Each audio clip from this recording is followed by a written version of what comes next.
Mwongozo wetu wazee ni kwamba turejee katika nchi hiyo,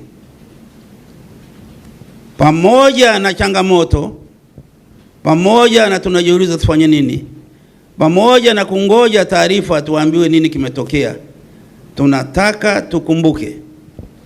Tunataka tukumbuke na tunasisitiza tukumbushane, tusipoteze dira ya nchi hiyo. Kwa hiyo tuko hapa kuzungumza hiyo.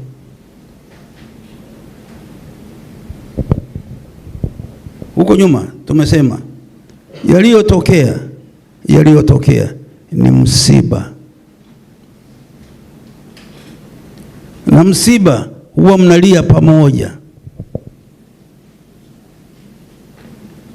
Msiba huo wakati mwingine mnangoja, tungoja watoto, tungoja waje, ngoja waje, tumsubiri fulani, wakati mwingine wakaa wiki, wakati mwingine wengine wanabishana kuzika, wakati mwingine mnachelewa, lakini wakati mnachelewa bado mnazungumza kwa utulivu.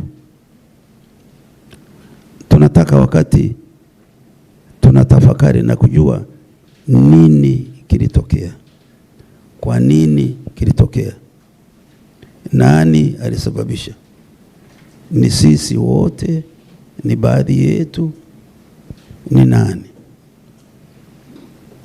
Tusije tukapotea kama tunavyoona kwenye mitandao, matusi na nini, hayana sababu.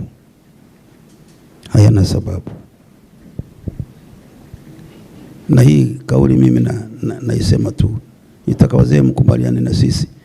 Taasisi ni ya amani, umoja na haki.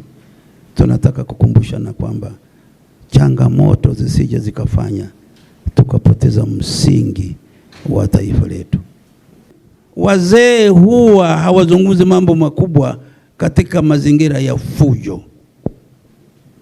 Wazee huzungumza hata magumu kwa utaratibu. Wakati mwingine hata lugha ya kizee inaweza ikawa kali, lakini lengo la ukali wa lugha ni kutafuta suluhisho mpate mema.